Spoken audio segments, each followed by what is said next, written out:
శ్రీమాత్రే నమః. అందరికీ కూడా ఆ అమ్మవారి ఆశీస్సులు ఉండాలని మనస్ఫూర్తిగా ఆ తల్లిని వేడుకుంటూ ఈరోజు శ్రావణ సోమవారం శివునికి ఎంతో ప్రీతికరమైనటువంటి ఈ రోజున ఈ కథ వినడం వల్ల స్వామి యొక్క సంపూర్ణ అనుగ్రహం మనపై ఉంటుంది. కాబట్టి భక్తి శ్రద్ధలతో ఈ కథను వినండి. పూర్వం శ్వేతుడు అనే ఒక మహాముని ఉండేవాడు. ఆయన అల్పాయుష్కుడు. ఆ విషయం తెలుసుకున్నటువంటి శ్వేతముని తనకు చిరంజీవి తత్వం కలగలని భావించి కొండ గుహల్లో నివసిస్తూ అక్కడే ఒక శివలింగాన్ని ప్రతిష్ఠించుకున్నాడు.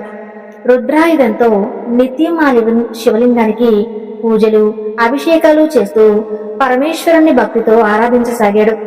అలా కొన్నాళ్ళు గడిచిన తర్వాత శ్వేతుడికి ఆయుష్ తీరిపోగా యమధర్మరాజు అక్కడికి వచ్చాడు. యముడిని చూసి కూడా ఏమాత్రం భయపడకుండా శ్వేతముని త్రయంబక మంత్రాన్ని ఇష్టగా జపిస్తూ మృత్యువు నన్ను ఏమీ చేయలేదు అని ధైర్యంగా ఉన్నాడు. శ్వేతముని దగ్గరకు వచ్చినటువంటి యముడు గంభీరంగా శ్వేతముని, నీ ఆయుర్దాయం ముగిసింది, ఇక లేచిరా, నాకిప్పుడు శివారాధనతో పనేమిటి? త్రిమూర్తులు కూడా నేను తీసుకెళ్లాలనుకున్నా వాణ్ణి రక్షించలేరు, లేచిరా అని గట్టిగా పిలిచాడు. యముడు మాటలు వినగానే శ్వేతమునికి మనసులో భయం కలిగింది. దుఃఖంతో శంకర శరణాగత వచల దీనబంధు నన్ను రక్షించు అని ప్రార్థించి కొంత ధైర్యం తెచ్చుకున్నాడు.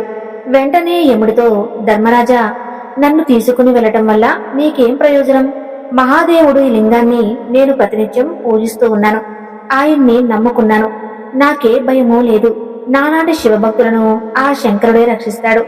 శివభక్తుడికి బ్రహ్మ రాసినటువంటి రాత కూడా నిరుపయోగం అవుతుంది అని అన్నాడు. అందుకు శ్వేతుడు సమాధానంగా యముడికి ఆగ్రహం కలిగింది. దీక్షణమైనటువంటి కోరలతో భయంకరమైనటువంటి సింహనాదం చేస్తూ తనకు ఎదురుగా ఏ విధమైన సమాధానం చెప్పాడో ఆ శ్వేతముని తన యొక్క పాశంతో బంధించాడు. ఓ ఈ శ్వేత, ఇదిగో నిన్ను ఇలా బంధించి తీసుకుని వెళ్తున్నా. ఇప్పుడు నీ శంకరుడు ఏం చేస్తాడు?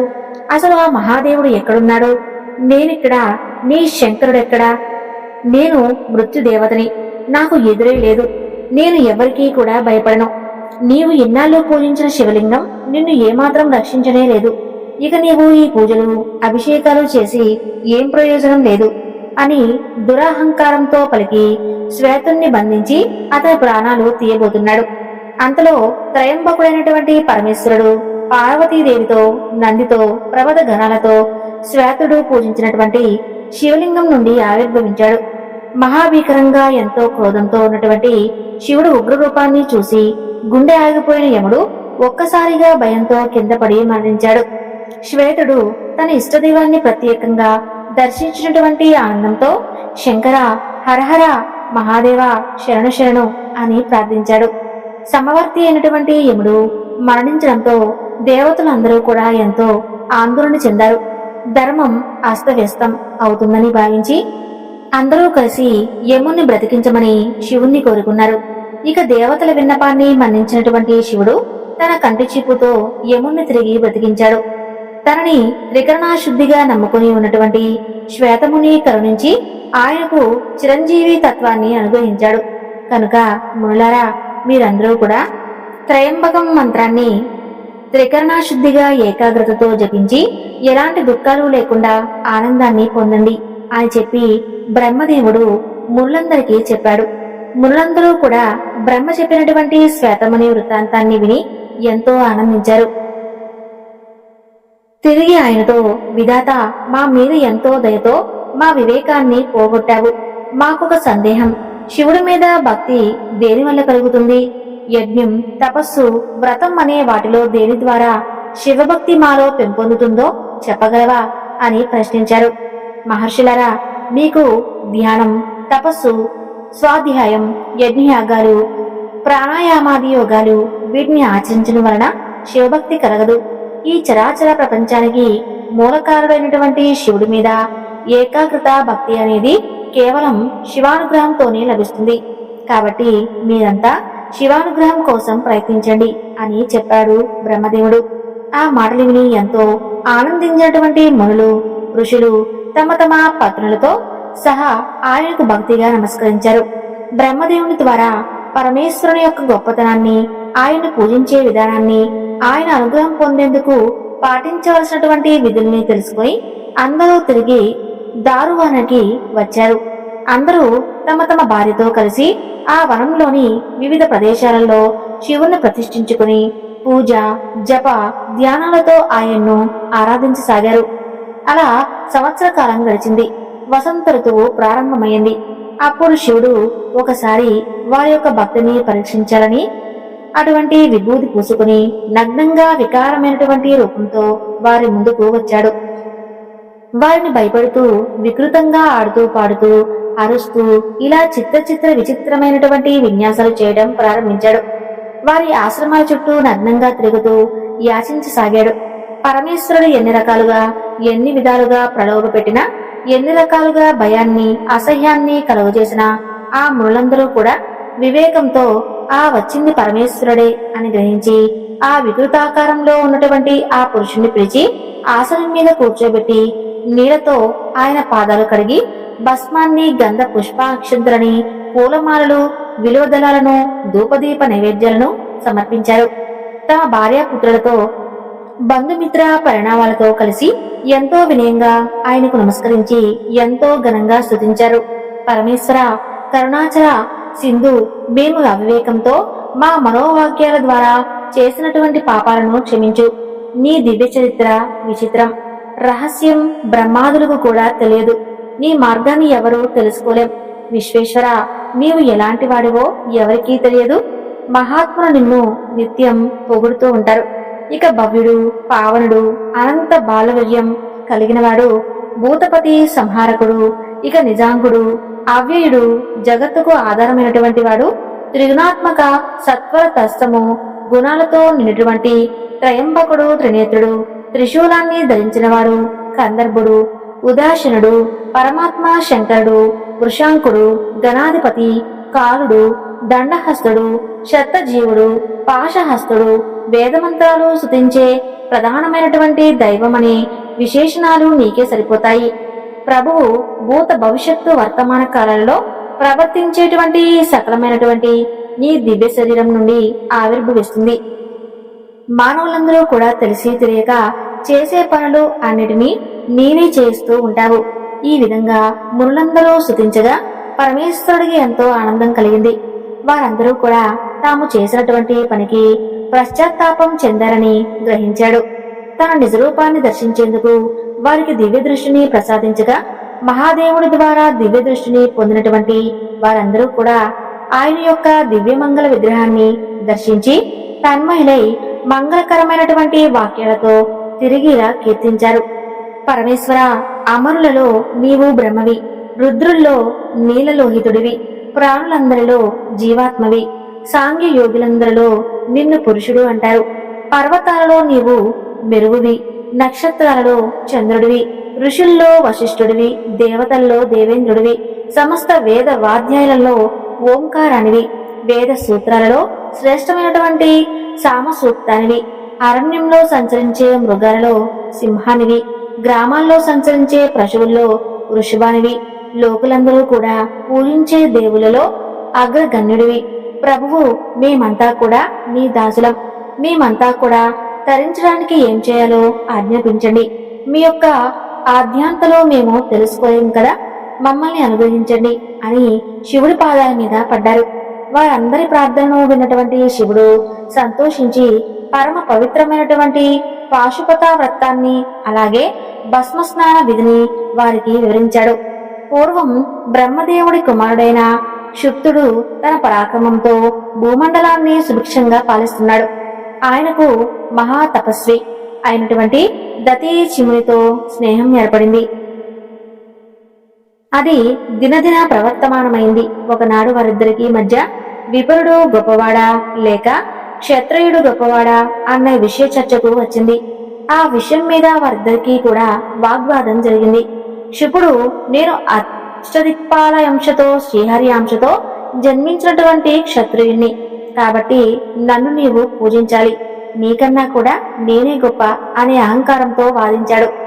క్షత్రియుడు మాటలు విన్నటువంటి దదీచి మహర్షికి ఆగ్రహం కలిగింది. వెంటనే తన పాదాలతో క్షత్రియుని ఒక కాలుతో తన్నాడు. దాంతో క్షత్రుడు కూడా ఆవేశం వచ్చింది. పూర్వం తనకు దేవేంద్రుడు ప్రసాదించినటువంటి వజ్రాయుధాన్ని తీసుకుని దాంతో దదీచీని గట్టిగా కొట్టాడు. ఆ దెబ్బకు తలలేక దదీచి కింద పడిపోయి శంకరాచార్యుని స్మరించాడు. అలా దదీచి 2 భాగాలుగా ఖండించబడి మరణించగా చనిపోయే ముందు ఆయన చేసినటువంటి ప్రార్థన విని శంకరాచార్యులు రహస్యంగా అక్కడికి వచ్చి 2గా చీలినటువంటి ఆయన శరీర భాగాలను ఒకటిగా కలిపి తన యొక్క మృత్యు సంజీవని విద్యతో పునరాజీవుణ్ణి చేశాడు.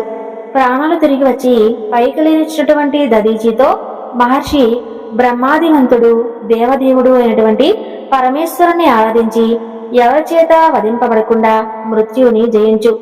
ఈశ్వరోపాసన వలన అది నీకు తప్పక సాధ్యమవుతుంది. పూర్వం మహేశ్వరుడు నాకు ఈ మృత్యు సంజీవని విద్యని ఉపదేశించడం వలనే నేను బ్రతికించగలిగాను. నేను కూడా మృత్యువుని జయించాను. శివభక్తులైన వారికి ఎప్పటికీ మృత్యు భయం ఉండదు. నీకు మృత సంజీవని అయినటువంటి త్రయంబక మంత్రాన్ని ఉపదేశిస్తున్నాను అని ఆయనకు త్రయంబక మంత్రాన్ని ఉపదేశించాడు. ఆ విధంగా శంకరాచార్యుడి ద్వారా మంత్రోపదేశం పొందినటువంటి దదీచి మహర్షి ఆయన చెప్పిన విధంగా మృత్యుంజయ మంత్రాన్ని సాధన చేసి సిద్ధి పొందాడు. ఆ తర్వాత ఆయన శరీరం అవధ్యత్వాన్ని వజ్రం లాంటి ఎముకలను పొంది ఎంతో దృఢంగా తయారైంది. అలా సంపూర్ణంగా బలం చేకూరగా దదీచి క్షిపుడి దగ్గరకు వెళ్లి మరోసారి ఆగ్రహంగా అతని ఒక తన్ను తన్నాడు. క్షిపుడు కూడా తిరిగి వజ్రాయుధంతో దదీచిని ఖండించబోగా అది ఆయన శరీరానికి తగిలి వంకర పోయింది. దానితో దదీచి మహర్షికి శివానుగ్రహం లభించిందని తెలుసుకున్నటువంటి క్షిపుడు వెనుతిరిగి వెళ్లిపోయాడు. ఇక క్షిపుడు దదీచి మహర్షి వలన అవమానించబడి ఎంతో ఏకాగ్రతతో నారాయణుని గురించి తపస్సు చేస్తాడు. ఎన్నో సంవత్సరాలు గడిచిపోయాయి. అలా ఒకనాడు శంకరాచార్య గదాధరుడే సర్వలంకర సంక్షోభితంగా శ్రీహరి అతనికి దర్శనమిచ్చాడు. వెంటనే ఆయన పాదాల మీద పడి, నారాయణ, పరంధామ, పరాత్పర, నీవు ప్రకృతితో కలిసినటువంటి పురుషుడివి. మహాతత్వం, అహంకారం, పంచ తన్మాత్రములు, జ్ఞాన కర్మేంద్రియాలు అంతా నీవే. నన్ను రక్షించు అని ప్రార్థించాడు. శ్రీహరి క్షిపుడు నీకేం కావాలో కోరుకో అనగా, ప్రభు, దదీచి ముని అనేటువంటి విప్రుడు పూర్వం నాకు మిత్రుడిగా ఉండేవాడు. నాకు అతనికి ఒకనాడు చిన్న వాగ్వాదం జరిగింది. దానికి కోపగించినటువంటి అతడు అహంకారంతో నన్ను కాలు ఎత్తి తన్నాడు. నేను శివప్రసాదుణ్ణి, ఎవరికీ భయపడను అని గర్వంగా చెప్పి వెళ్ళాడు. స్వామి, నేనతన్ని ఎలాగైనా ఓడించాలి. అందుకు తగినటువంటి వరాన్ని మీరు ప్రసాదించండి అని కోరాడు. క్షిపుడి కోరిక విన్నటువంటి శ్రీహరి మనసులో శంకరుని స్మరించి అతనితో ఇలా అన్నాడు. రాజేంద్ర, శివభక్తులైనటువంటి వారు ఎవరికీ దేనికి భయపడరు. ఎంతటి అధముడైనా శివభక్తి తత్పరుడైతే చాలు, అతనికి ఎలాంటి భయము కలగదు. ఇక దదీచి లాంటి మహర్షుల గురించి చెప్పేదేముంది. కాబట్టి అదే దదీచి నీవు విజయం పొందడం కష్టం. దదీచి మహర్షి సామాన్యుడు కాదు. పూర్వం దక్షయజ్ఞం జరిగినటువంటి సందర్భంలో ఆయన శాపం వలనే నాకు మూర్ఛావస్థ కలిగింది. తిరిగి ఆయన వలనే మేల్కోగలిగాను. అయినప్పటికీ నీ భక్తి ప్రవత్తులు నన్ను ఆనందింపజేశాయి. అందుకే నీ విజయం కోసం తప్పక ప్రయత్నిస్తాను అని చెప్పాడు. క్షిపుడు ఇచ్చినటువంటి మాట ప్రకారం శ్రీహరి ఒక వృద్ధ బ్రాహ్మణుడి వేషాన్ని ధరించి దదీచి మహర్షి ఆశ్రమానికి వెళ్ళాడు. వచ్చినటువంటి అతిథికి దదీచి స్వాగత సత్కారాలు చేసి సత్కరించగా అప్పుడు బ్రాహ్మణుడి రూపంలో ఉన్నటువంటి శ్రీహరి, దదీచి, నాకు ఒక వరాన్ని ప్రసాదిస్తావా అని కోరుకున్నాడు. తపో సంపన్నుడు శ్రీకారజ్ఞుడైన దదీచి వచ్చినటువంటి విప్రుడు శ్రీహరి అని గుర్తించి, ప్రభు, నీవు శ్రీహరివేనని నాకు తెలుసు. క్షిపుడు నిన్ను ఆరాధించగా అతని కోరిక తీర్చడం కోసం మీరు నా దగ్గరకు వచ్చారు కదా. నాకు ఎవరి వలన దేని వలన భయం లేదు. మీకేం కావాలో అడగండి స్వామి అని అన్నాడు. దదీచి తనను గుర్తుపడడంతో నిజరూపాన్ని ధరించినటువంటి శ్రీహరి, నీవు శివభక్తి ప్రభావంతో సర్వజ్ఞుడివి అయ్యావు. నీకు ఎవరన్నా భయం లేదని నాకు తెలుసు. అయితే నేను నా భక్తుడైన క్షిపుడి మాట ఇచ్చాను కాబట్టి ఒకసారి సభలోకి వచ్చి నీ వల్ల నేను భయపడతాను అని ఒక్క మాటను అను చాలు అని ప్రాధేయపడ్డాడు. అయితే శివానుగ్రహం వలన పొందినటువంటి దదీచి అందుకు అంగీకరించలేదు. అసత్యాన్ని పలకను అన్నాడు. అలా దదీచి తిరస్కరించేసరికి శ్రీహరికి ఆగ్రహం కలిగి తన యొక్క సుదర్శన చక్రాన్ని అతని మీదకు ప్రయోగించాడు. మహావేగంతో వచ్చినటువంటి సుదర్శన చక్రం దదీచి మహర్షి శరీరాన్ని తాకి వజ్ర శరీరుడు కావటంతో అతన్ని కొంచెం కూడా గాయపరచలేదు. అప్పుడు దదీచి, ప్రభు శ్రీహరి, నీ సుదర్శన చక్రం కూడా శివుడు ప్రసాదించింది కాబట్టి అది నన్నేం చేయలేదు. నీవు వ్యర్థ ప్రయత్నం దయచేసి చేయవద్దు అన్నాడు. దాంతో కోపం మరింత పెరిగినటువంటి శ్రీహరి ఎన్నో శాస్త్రాలను దదీచి మీదకు ప్రయోగించాడు. అవన్నీ కూడా ఏమీ చేయలేకపోయాయి. విష్ణువు పిలుపు విని దేవతలంతా కూడా ఆయనకు అండగా వచ్చారు. అంతా కలిసి ముఖమ్మడిగా దదీచిపై దాడి చేశారు. అప్పుడు దదీచి తన యొక్క దర్పముడిని తీసి దేవతల మీదకు విసిరాడు. అది ప్రళయాగ్ని జ్వాలలు వెదజల్లుతూ త్రిశూలంలా మారి దేవతలందరినీ కూడా కాల్చడం మొదలుపెట్టింది. ఆ విధంగా నారాయణుడు, దేవేంద్రేదులు ప్రయోగించినటువంటి అస్త్రాలన్నీ విఫలం కావడంతో అంతా కూడా ఆ త్రిశూలాన్ని శరణివేడి తలో దిక్కుకు పారిపోయారు. అది చూసినటువంటి శ్రీహరి ఆగ్రహంతో తన శరీరం నుండి లక్షలాది నారాయణ ఘనాలను సృష్టించి దదీచి మీదకు పంపించాడు. దదీచి వారందరినీ కూడా దహింపచేశాడు. అప్పుడు శ్రీహరి తన విశ్వరూపాన్ని ధరించి కోట్ల కొద్దీ బ్రహ్మాండాలను, కోట్ల కొద్దీ దేవత గణాలను దదీచికి చూపించాడు. అదంతా చూసినటువంటి దదీచి ఏమాత్రం భయపడకుండా, నారాయణ, నీ మాయ చాలించి నిజరూపంతో వచ్చి నాతో పోరాడు అని కోరాడు. నారాయణుడు నిజరూపాన్ని ధరించి దదీచి ముందుకు రాగా దదీచి తన శరీరంలో అనంతకోటి బ్రహ్మాండాలను, కోట్లాది దేవత గణాలను ప్రదర్శించాడు. శ్రీహరి దదీచిలో ఉన్నటువంటి విశ్వాన్ని దర్శించి ఆయన గొప్పతనాన్ని ప్రశంసించి వైకుంఠానికి వెళ్లిపోయాడు. ఈ విషయమంతా కూడా క్షిపుడికి తెలిసిపోయింది.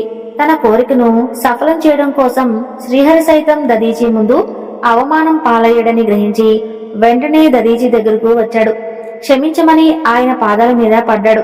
అప్పుడు దీనుడై నిలిచినటువంటి క్షిపుడి మాత్రం క్షమించి తన మీద అకారణంగా దాడి చేసినటువంటి విష్ణువుతో సహా దేవతలందరినీ కూడా, మీరందరూ రాబోయే కాలంలో దక్ష ప్రజాపతి చేసినటువంటి యాగంలో పాల్గొంటారు.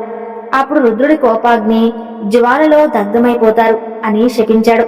తిరిగి క్షిపుడితో, రాజేంద్ర, ఎప్పటికైనా సరే యోగ్యులైనటువంటి విప్రులే దేవమానస పూజ్యులు, ఈ విషయం గ్రహించు అని హితబోధ చేయగా క్షిపుడు అందుకు అంగీకరించి ఆయనకు నమస్కరించి తిరిగి తన రాజ్యానికి వెళ్లిపోయాడు. ఈ క్షిపుడి సంవాదం విష్ణుమూర్తికి పరాభవం జరిగినటువంటి ప్రదేశం, దేవతలకు దదీచి శాపం ఇచ్చినటువంటి ప్రాంతం, స్థానం అక్కడే పరమేశ్వరుడు స్థానేశ్వర లింగంగా వెలిశాడు. ఆ శివలింగాన్ని దర్శించి పూజించిన వారు శివలోకాన్ని చేరుకుంటారు. క్షిపుడు దదీచి సంవాదాన్ని చదివినవారు, విన్నవారు, బోధించిన వారు అపముచ్చు బాధల నుండి విముక్తులై శరీర పతనం చెందక కైలాసాన్ని చేరుకుంటారు. ఈ వృత్తాంతాన్ని పఠించి యుద్ధానికి కనుక వెళితే తప్పకుండా జయం వర్తిస్తుంది. చూశారు కదండి. ఈ వీడియో మీకు నచ్చితే తప్పకుండా లైక్ చేసి ఓం నమః శివాయ అని చిన్న కామెంట్ చేయండి.